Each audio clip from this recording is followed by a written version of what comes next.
आज मैं completely free आपकी एक बुकलेट अनाउंस कर रहा हूं जिसके अंदर आपके 3000 प्लस, तुमको ऐसा लाइन बाय लाइन नहीं लिखना होगा, तो तुम सीधा सीधा यहाँ पर कुछ ना कुछ सॉल्व करके अपना आंसर निकाल सकते हो। हेलो एवरीवन, कैसे सभी लोग? आई होप कि आप सभी लोग सेफ होंगे and welcome back to the channel.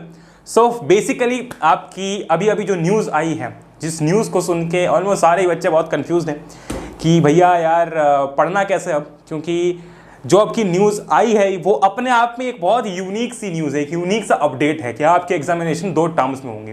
ठीक, पहली टर्म में आपके एमसीक्यूज आएंगे और दूसरी टर्म में आपके सब्जेक्टिव बेस्ड क्वेश्चंस आएंगे, कुछ ऐसा सा। ठीक, एंड पहली टर्म आपकी नवंबर में होने चालू हो जाएंगी और आपकी दूसरी टर्म मार्च अप्रैल के टाइम पे होंगी।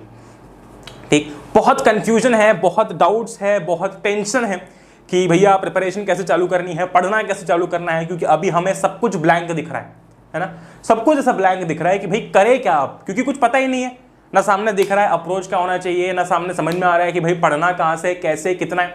आज इन सारी चीज़ों को लेकर हम इस वीडियो के अंदर बात करने वाले हैं। इसी के साथ साथ पिछले साल भी जब सिलेबस रिडक्शन हुआ था, ठीक, मैंने कंटेंट के मामले में कोई कमी नहीं की थी और इस साल भी इस वीडियो के अंदर मैं अनाउंस करने वाला हूँ कुछ बहुत ही कमाल की चीज़ जो कि आपकी इस प्रॉब्लम को सॉल्व करने वाली है। और आज हम इस वीडियो में प्रॉपर एक करेक्ट स्ट्रैटेजी की बात करेंगे कि भैया प्लानिंग क्या होनी चाहिए, क्योंकि जिस तुम कंफ्यूज पाथ पे अभी चल रहे हो ना, उस कंफ्यूज पाथ से क्लैरिटी वाले पाथ पे, क्लैरिटी वाले रोड पे कैसे आना है। ठीक, तो इस वीडियो के अंदर बात करेंगे, साथ ही साथ में मेरी साइड से मैं क्या तुम लोगों के लेकर आ रहा हूं उसकी भी हम लोग इस वीडियो के अंदर बात करने वाले हैं। तो बिना किसी देरी के स्टार्ट करते हैं।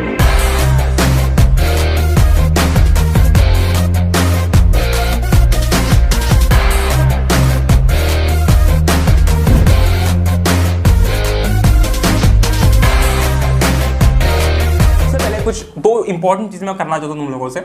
ठीक, और यहां पर यार जिसको भी नहीं पता, आपकी 2 टर्म्स होंगी, राइट। आपकी टर्म 1 के अंदर क्या होने वाला है, टर्म 1 के अंदर आपके ऑब्जेक्टिव बेस्ड क्वेश्चंस होंगे और ये 90 मिनट का होगा, राइट। ये होगा आपके 90 मिनट्स का और यहाँ पर आपके एमसीक्यूज होने वाले हैं। ठीक, वेरी गुड। पॉइंट क्या आता है भैया यहाँ पर? पॉइंट यहाँ पर ये आता है कि अगर पिछले साल तक मैं बात करूं, ठीक, तो एक बच्चा जनरली क्या करता था, है ना, ऊपर से चैप्टर पढ़ लेता था, उसके बाद में वो चैप्टर का अगर उसे कोई क्वेश्चन आता है पेपर के अंदर तो वो उसके अंदर कुछ भी अगर लिख दे, ठीक, हम बोलते हैं ना, तुमने सुना भी होगा कि पेपर खाली छोड़ के मत आना। लेकिन जब हम बात करते हैं टर्म 1 की, ध्यान से मेरी बात को सुनना, यहां पर पेपर खाली छोड़ने जैसा कुछ नहीं है। क्यों? क्योंकि तुमने सुना होगा कि यार थोड़ा बहुत कुछ लिख के आना, उस टॉपिक से रिलेटेड नंबर मिल ही जाएंगे। ठीक, थोड़े बहुत नंबर तो मिल ही जाएंगे, राइट। ये तुमने सुना होगा, एक मेंटालिटी होती और होता है ऐसा कि थोड़े बहुत नंबर तो मिल ही जाते हैं अगर आप कुछ ना कुछ लिख के आओ तो। लेकिन जब हम टर्म 1 की बात करते हैं तो यहां पर ऐसी प्रोबेबिलिटी है ही नहीं। या तो आपका आंसर सही होगा या तो आपका आंसर गलत होगा, बीच का कोई रास्ता यहां पर बिल्कुल भी नहीं निकल कर आता है। तो इससे सबसे पहली सीख क्या मिलती है कि भाई साहब तुम्हें अब एटलीस्ट जो तुम्हारे कॉन्सेप्ट्स हैं, जितने भी आपके चैप्टर्स हैं, उनके जो आपके कॉन्सेप्ट्स हैं उन्हें बहुत स्ट्रांग करना होगा।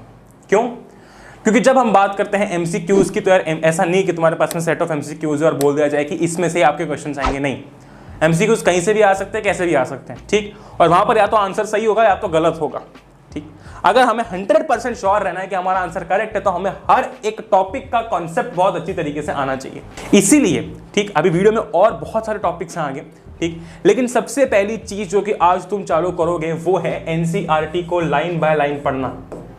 ठीक, अब इसमें कोई भी कुछ भी यहां पर जो है वो क्या कहते हैं उसको कमी नहीं छोड़ेगा कि थोड़ी थोड़ी एनसीईआरटी पढ़ ली, थोड़ी थोड़ी रेफरेंस कर ली। नहीं, एनसीईआरटी की लाइन बाय लाइन पढ़नी पड़ेगी, क्योंकि टर्म 1 में अगर हमको स्कोर करना है तो हमें एमसीक्यूज उसमें आंसर करने हैं और उसमें या तो सही होगा या तो गलत होगा, इसलिए कॉन्सेप्ट मुझे आना चाहिए। सो बेसिकली देखो, क्या तुम्हारा पढ़ने का अप्रोच चेंज होगा अगर तुम थोड़ा सा सोचते हो दिमाग लगा के, तो सिलेबस तो वही रहेगा और ऊपर से कहा जा रहा है कि आपका सिलेबस रेशनलाइज किया जाएगा, यानी कि रिड्यूस किया जाएगा पिछले साल जैसे। ठीक, तो हम मान लेते हैं कि चलो आपका सिलेबस रिड्यूस हो गया। ठीक, तो आपका जो सिलेबस है वो तो उतना ही रहना है, वो तो वही रहना है। ठीक, चैप्टर्स वही रहने हैं, बस फर्क ये पड़ने वाला है कि अब आपका जो पेपर है वो बहुत अलग पैटर्न से आएगा। और एज सच मार्केट में ऐसी कोई भी बुक नहीं है जो कि आपको सिर्फ और सिर्फ एमसीक्यूज दे या फिर सिर्फ और सिर्फ आपको ऐसे क्वांटिटी में एमसीक्यूज मिले।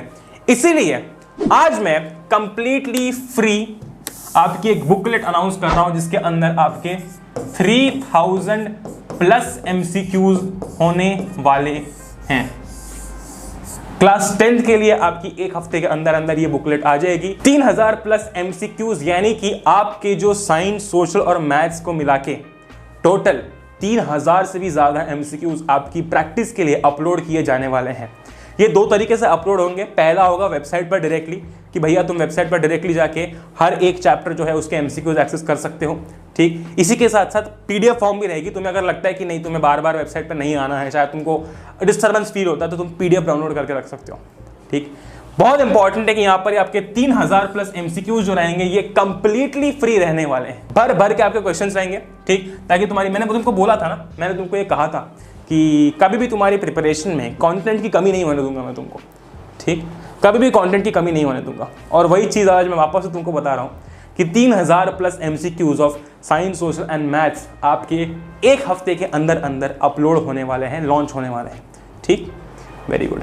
अब ये जो आपके MCQs हैं आपको प्रिपरेशन में बहुत हेल्प करेंगे, क्योंकि जब हम बात करते हैं टर्म 1 की तो सब MCQs का ही खेल है। क्लास 10 के लिए तो यार क्लास 10 के लिए एक वीक के अंदर आ जाएंगे।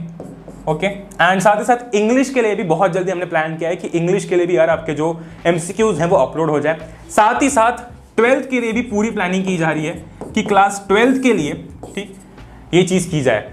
ओके, क्लास 12th के लिए भी ये चीज़ की जाए। तो वीडियो में आगे बढ़ने से पहले मैंने तुमको ये चीज़ बता दी कि यार आपके 3000 से ज़्यादा MCQs क्लास 10th के लिए एक वीक के अंदर अंदर आने वाले हैं, जो कि तुम्हारी प्रैक्टिस काफ़ी स्ट्रॉन्ग कर देंगे। अब यहाँ पर बात आती है हमारे अप्रोच की, कि हमारा अप्रोच क्या रहना चाहिए। ठीक, हर एक सब्जेक्ट के लिए अलग अलग अप्रोच होगा। भाई साइंस के लिए कुछ और होगा, ठीक, भाई सोशल के लिए कुछ और होगा, राइट, भाई मैथ्स के लिए कुछ और होगा। ठीक है, तो देखो सबसे पहले एनालाइज करो यार कि आपको चैप्टर को पढ़ना उसी तरीके से है जैसे आप पढ़ते आ रहे हो। चैप्टर पढ़ने में तो कुछ नया लॉन्च नहीं कर सकते तुम, है ना। चैप्टर पढ़ने में कुछ नई स्ट्रैटेजी नहीं ला सकते कि यार ऐसे पढ़ूंगा मैं। चैप्टर तो तुमको पढ़ना पड़ेगा, क्योंकि अगर आंसर देने हैं तो चैप्टर आना चाहिए। जब हम बात करते हैं टर्म 1 की, ध्यान से मेरी बात को सुनना, प्रैक्टिस कैसे करनी है। ठीक, इस पर और डिटेल वीडियो में फर्दर लेकर आऊंगा जब आपका सिलेबस पूरा क्लैरिफाई हो जाएगा। लेकिन अभी तक सिलेबस क्लैरिफाइड नहीं है, तो हम लोग सिर्फ ऊपर ऊपर की बातें कर सकते हैं कि भाई चालू कैसे करना है। ठीक, जब हम टर्म 1 की बात करते हैं तो भाई आपका टर्म 1 जो है वो 90 मिनट्स का होगा।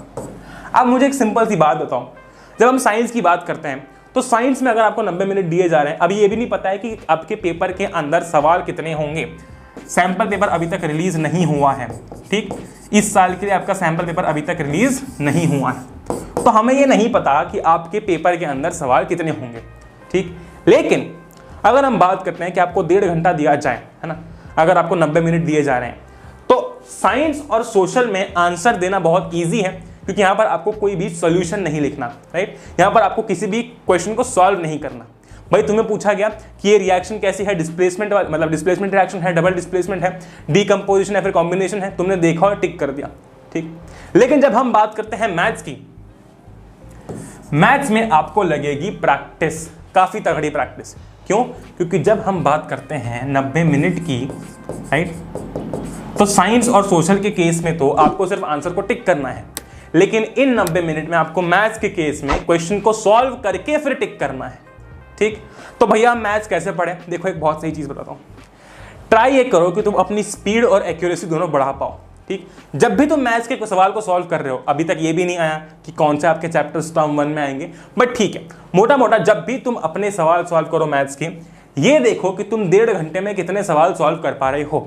ठीक, लेट अस से कि तुम 1.5 घंटे में 15 सवाल सॉल्व कर पा रहे हो, है ना, इन जनरल मैं एक मान रहा हूँ। ठीक, तो उसको इंक्रीज करो, भाई 20 कर पाओ, भाई 30 कर पाओ, ठीक, भाई 35 कर पाओ, in short, right, very good. क्योंकि यहाँ पर तुमको स्टेप्स नहीं लिखनी होंगी, है ना, तुमको ऐसा लाइन बाय लाइन नहीं लिखना होगा, तो तुम सीधा सीधा यहाँ पर कुछ ना कुछ सॉल्व करके अपना आंसर निकाल सकते हो, इन शॉर्ट भी। ठीक, तो यहाँ पर बहुत इंपॉर्टेंट है कि तुम मैथ्स में जब भी प्रैक्टिस करो, ये टाइमर लगाने की कोशिश करो, ताकि अपनी एक्यूरेसी और स्पीड बढ़ पाए। सेकेंड मोस्ट इंपॉर्टेंट चीज, अब मैं सोशल साइंस की अगर बात करता हूँ, तो देखो सोशल में स्पेशली देखो सिविक्स आसान है, इकोनॉमिक्स आसान है, ज्योग्राफी और हिस्ट्री के केस में जब मैं हिस्ट्री की बात करता हूं तो आपकी जो डेट्स हैं, ठीक, आपकी जो डेट्स हैं, आपकी जो वेन्यूज हैं जहां पर कुछ कुछ इवेंट हुए हैं, आपके जो इंपॉर्टेंट कैरेक्टर्स हैं, ठीक, ये चीजें आपके टिप्स पे होनी चाहिए। क्योंकि जब हम एमसीक्यूज की बात करते हैं तो वहां पर तुम्हें कोई एक्सप्लेनेटरी क्वेश्चन नहीं आएगा जहां पर तुम बत्ती दे सकते हो कि ये ऐसे ऐसे हुआ था, ये ऐसे ऐसे हुआ था, एक ही पॉइंट को 5-5 बार लिख रहे हो। ठीक, तो स्पेसिफिकली हमें सोशल साइंस में थोड़े बहुत रट्टे तो मारने पड़ेंगे। ठीक, थोड़ी सी प्रैक्टिकल लाइन पर अगर हम बात करें तो थोड़े बहुत रट्टे हमें मारने पड़ेंगे, राइट, वेरी गुड। तो स्पेशली आप हिस्ट्री के अंदर अगर आपने पढ़ना चालू कर दिया है तो डेट्स, वेन्यूज और कैरेक्टर्स, इनका एक ब्रीफ रिकॉर्ड रखना चालू कर दो। डेट्स लिखना चालू कर दो कि इस दिन ये हुआ था, उस दिन ये हुआ था, क्योंकि अभी हमारे पास में ऑप्शन कुछ और नहीं है, हम सिर्फ ट्राई मार सकते हैं, राइट। जब तक हमारे पास 100% ये प्रूफ नहीं आ जाता कि यार इतना इतना सिलेबस आएगा, पेपर का पैटर्न ऐसा रहेगा, तुम अभी ये समझो कि और धमाके होना अभी बाकी है, क्योंकि अभी तक सिलेबस क्या होगा ये नहीं पता। अभी तक आपका एग्जाम जो है उसके अंदर क्वेश्चन का पैटर्न है, फिर क्वेश्चन का तरीका कैसा रहेगा ये नहीं पता, ठीक। सैंपल पेपर कैसा होगा ये नहीं पता, ठीक। कितने नंबर ऑफ क्वेश्चंस होंगे ये नहीं पता।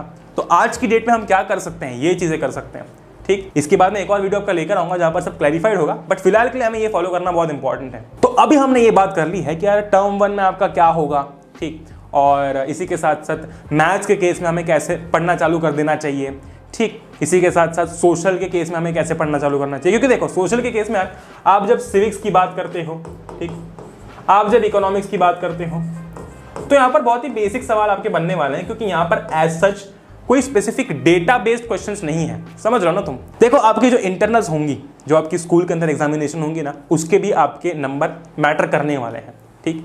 पिछले साल तक क्या होता था, हम ये सोच लेते थे कि यार चलो इंटरनल में इतना ध्यान नहीं देंगे, मेन फाइनल एग्जाम में बहुत अच्छे से ध्यान देंगे। लेकिन अभी आपका जो इंटरनल एग्जाम रहेगा, ठीक, आपका जो इंटरनल एग्जाम रहेगा वो काफी मैटर करेंगे, क्योंकि आपकी जो हाफ ईयरली होंगी, आपके जो एफएज होंगे, जो प्रोजेक्ट्स होंगे, जो प्रैक्टिकल्स होंगे, ठीक, कॉपी कंप्लीशन, हर एक चीज मैटर करने वाली है। पिछले साल क्या हुआ था कि कुछ बच्चों ने ज्यादा ध्यान दिया नहीं था अपने मिड टर्म्स पे या फिर अपने इंटरनल एग्जाम्स में, और फाइनली इवैल्यूएशन किसके बेसिस पे होगा, उसी के बेसिस पे, ठीक। और यहाँ पर तो साफ साफ बोला गया है कि तुम्हारी इंटरनल्स, तुम्हारा प्रोजेक्ट, तुम्हारा प्रैक्टिकल वर्क, इन सभी चीजों के आपके जो नंबर है वो मैटर करेंगे। अच्छा, तो ये इंटरनल यानी कि आपकी जितनी भी एग्जाम्स अभी आने वाली है, हर एक एग्जाम के लिए प्लीज डिटेल में पढ़ना, ठीक। ये समझ के ही पढ़ना कि ये तुम्हारी आखिरी एग्जाम है, क्योंकि वो नंबर मैटर करेंगे, ओके। इसी के साथ साथ आप थोड़ा ना अपनी टीचर की गुड बुक्स में रहो। मतलब भैया देखो ये बहुत इंपॉर्टेंट सा ज्ञान है। देखो यार कुछ बच्चे होते हैं, एक जो कि स्कूल में टीचर से बहुत आर्ग्यू करते हैं, है ना, पूरी क्लास के सामने बहुत आर्ग्यूमेंट्स करते हैं। अभी तो खैर ऑनलाइन चल रहा है, बट मैं इन जनरल बता रहा हूँ आपको। देखो यार एक बहुत सिंपल सी बात है कि आपके जो नंबर है वो आपके हाथ में है, ठीक। तो ट्राई ये करना कि आप टीचर के गुड बुक्स में रहो। भाई अगर आपको बोला गया कि कॉपी कंप्लीट करके देनी है तो दे दो, ठीक। अगर आपको बोला गया है कि आपका कोई प्रोजेक्ट सबमिट करना है, भाई सबसे पहले सबमिट करके दे दो, ठीक।